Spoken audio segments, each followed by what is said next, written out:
My father was a teacher, and he has given me most of the inspiration that I have today.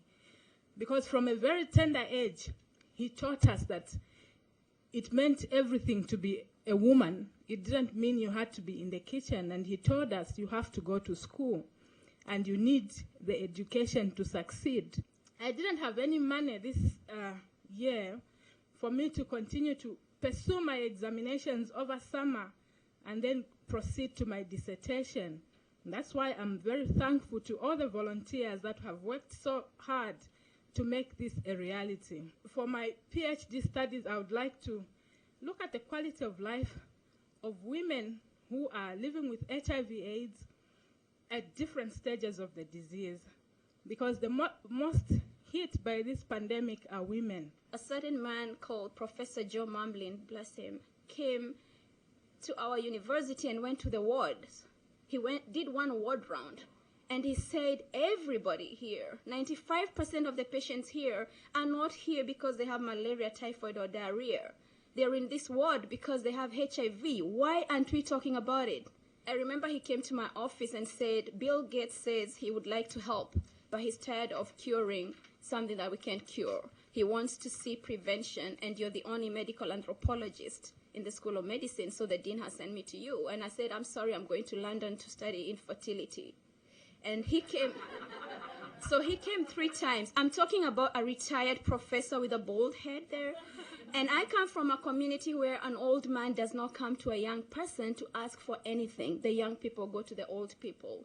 When he came that time, I said, Professor Mamblin, you cannot come back to my office. This is not right. And he said, I'll come until you say you're going to work with me. And I said, okay, I'm going to drop infertility. Let's do HIV. MMMF has helped me.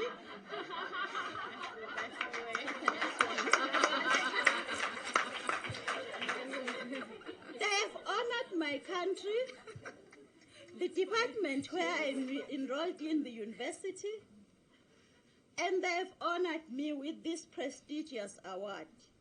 I will continue to use the gained knowledge for my country and for the empowerment of women, especially the girl child, in the communities where I'll be working. And lastly, I would say Swaziland is still having women having no decisions to make. They have no power in decision making. We still practice polygamy. They have no rights over their reproduction, their finances. To obtain land, they have to go through a male, no matter how young he is. That proves to you how women are in Swaziland. Once again, thank you, ladies and gentlemen. From an early age, I noticed that in my community, women and girls were treated as lesser beings, having limited access to opportunities and resources. And when I sought an explanation for this anomaly, the answer I always got was, such is the woman's world. It is my belief that no country or community can boast of being developed or being democratic, while a sizable majority of its population, women, who constitute more than half of the world population, are still marginalized. So I feel that gender equality has to be addressed not only as a matter of development, but also to promote social justice. I'm very grateful for the MMMF fund because it will enable me to conduct my thesis research, which will investigate how state politics, religion, and culture have impacted on women's rights. The major challenge of soil science at this moment is not just to increase food production, but also to protect the environment and make the land more productive for a longer time and profitably. My future plan is to collaborate with all other stakeholders involved in food security so that to improve people's livelihood. Studying early childhood education have made me strongly believe that providing children with a nurturing and stimulating environment in their first years can have a great impact in their development and quality of life. These interests have motivated me to develop and create an intervention in Chile with people from Hogar de Cristo that I'm hopefully will be able to start this year. When I return to Chile, I will use this knowledge and these skills in making policy related to early interventions and early childhood education, with the purpose of enhancing equality of opportunity between children of different socioeconomic backgrounds.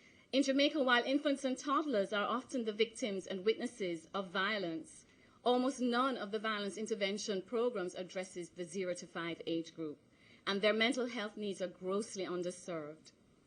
My heart breaks, and I weep for the children of Jamaica, my children. I weep for Jordana, for Lavana, Lloyd, George, Sean, Jesse, Jihad, Sasha Kay, Marifa, for the many nameless, faceless girls whose bodies, souls, and spirits have been raped, ravaged, robbed of life, joy, and innocence. I weep for the hurting, angry, lost youth at both ends of the gun. My vision is to take the theoretical knowledge acquired here in the U.S.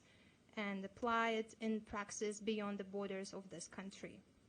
Via future work with the Suburb Crisis Center, or we call it Women's Center also, and other women's centers, I will contribute to the design and implementation of new programs in developing countries. One example of this crucial and necessary work involves the improvement of voluntary services for women and children in Central Asia. When I go back home to my country, I'm willing to work for Tibetan society as a whole, but specifically in the Department of, it's a Tibetan Center for Human Rights and Democracy, which mainly works for Tibetan communities. We have a little thing that we can contribute to this world, I think. And having that in my mind, I will always inspire to do more and more for first to my community and eventually towards the whole worldwide. Thank you so much for